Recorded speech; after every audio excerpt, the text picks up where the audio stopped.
Last week, I told you the math works. I told you the engineering is real. And I told you I'd come back with the part nobody else is covering. Here it is. Because here's what those other videos don't tell you. Where you park this thing matters more than what you paid for it. The wrong state could cost you thousands in fees, citations, and wasted nights in a Walmart parking lot. The right state could mean $0 in campground fees, 12 months of sun, and a charging network that doesn't leave you stranded 40 miles from the nearest highway. I've done the research on all 50 states. You don't need all 50. You need the 12 that actually work, and the 3 that look great on paper until they don't. That's what this video is. Before we go state by state, a quick reminder of where we are. The Tesla Motorhome is not officially announced. That hasn't changed. The $9,990 price point is analyst projection, not a Tesla press release. What has changed, Tesla's infrastructure build-out. In the 6 months since the shareholder event where Elon Musk confirmed the semi-platform expansion, Tesla has added 38 new mega-charger corridors across the continental United States. 38. That matters for this conversation. Because here's what those other videos don't tell you. When you rank these states, I used 4 factors, and charging network coverage was one of them. The others, BLM land access, campground density, and weather windows. I'll explain each one as we go. And as always, if anyone contacts you asking for a deposit or reservation fee on a Tesla motorhome, that is a scam. Nothing has changed on that front. Walk away. The 4 factors explained. Let me give you the framework before the rankings because this is how I want you to think about every state we cover. Factor 1, charging network coverage. This is the megacharger map. Specifically, how far off the main freight corridors can you travel before you lose access to fast charging? In a diesel RV, this isn't a question. In a Tesla-based vehicle, it is.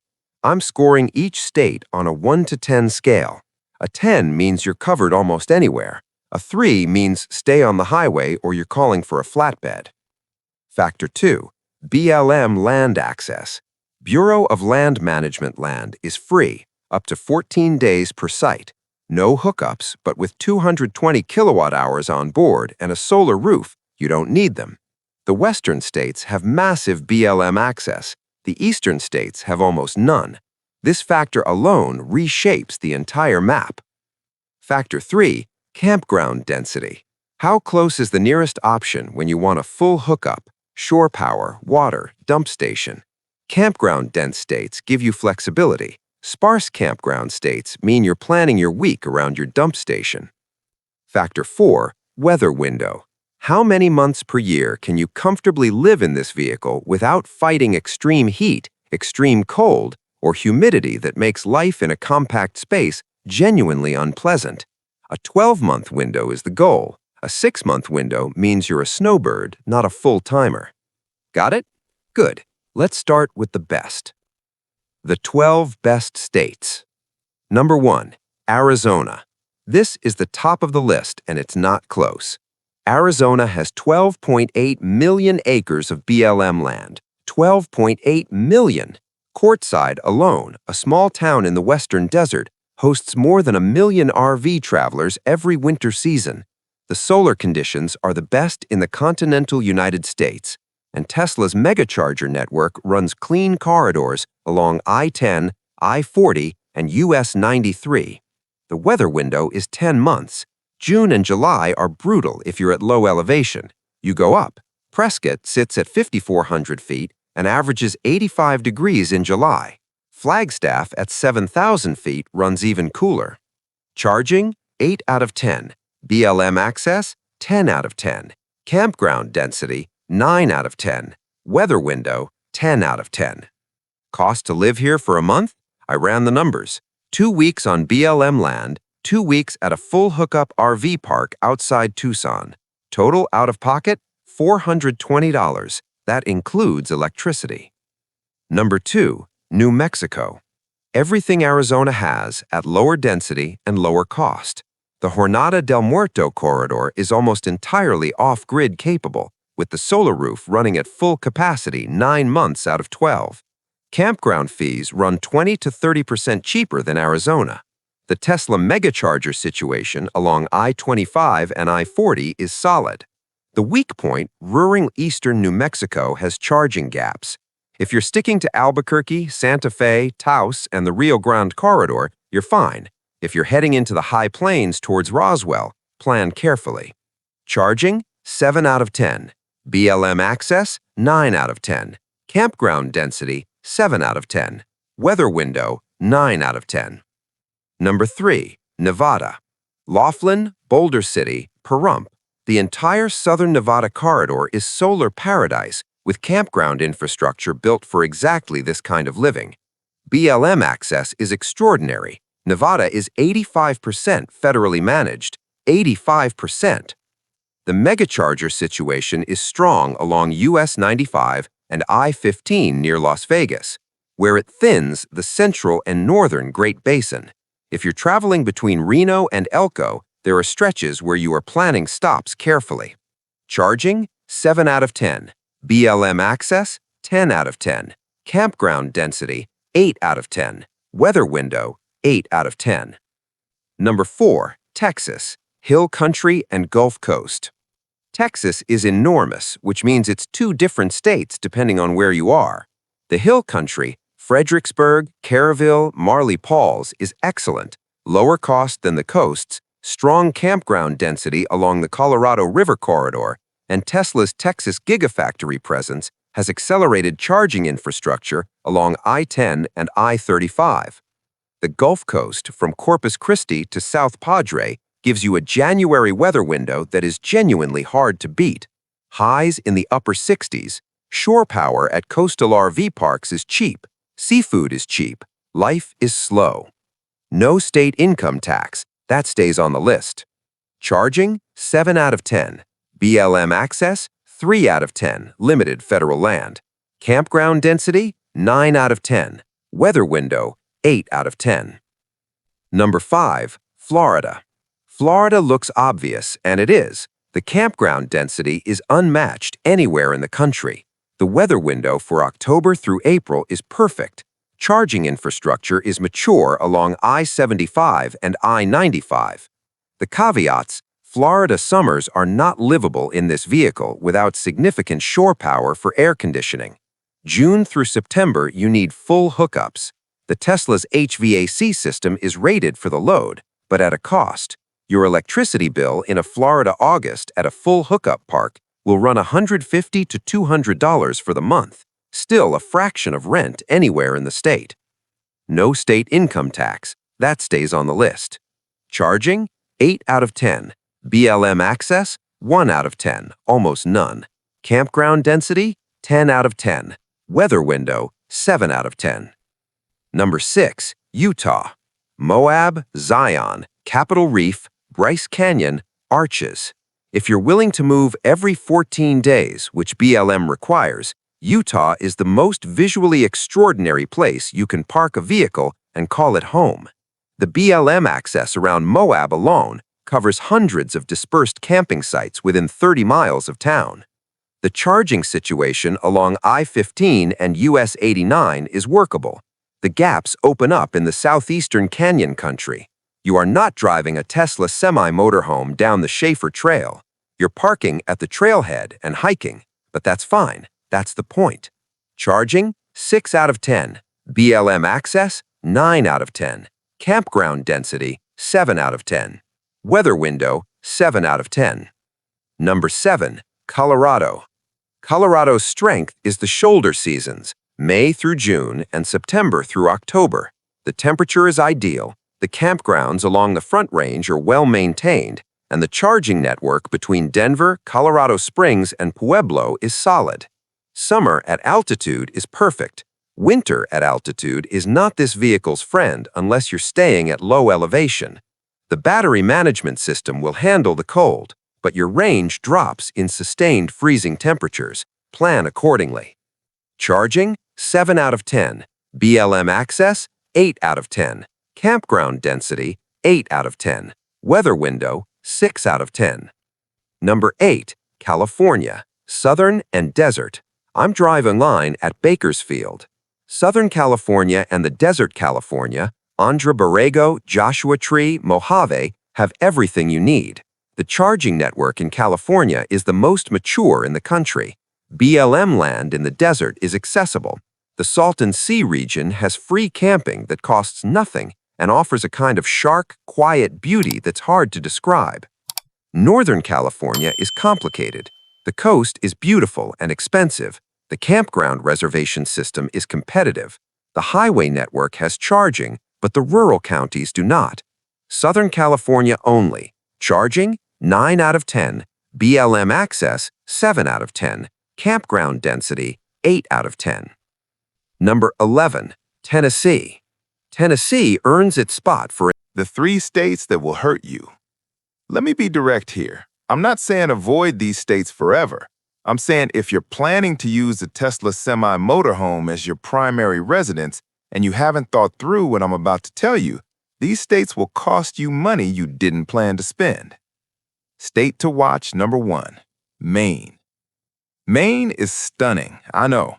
The coast is beautiful, the lobster is real, and the campground culture is genuine.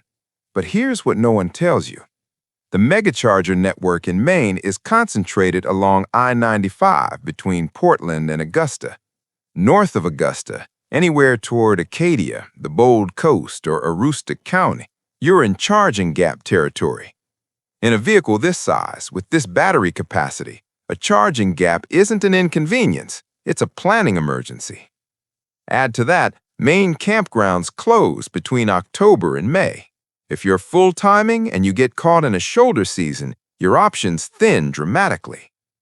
Maine as a summer destination, excellent. Maine as a full-timing state requires careful infrastructure planning. State to watch number 2, Louisiana. Louisiana has one of the most aggressive vehicle as domicile enforcement regimes in the South. Several parishes have passed ordinances specifically targeting long-term RV habitation in campgrounds. You can be asked to leave a site you legally paid for if the park manager determines you're residing rather than camping.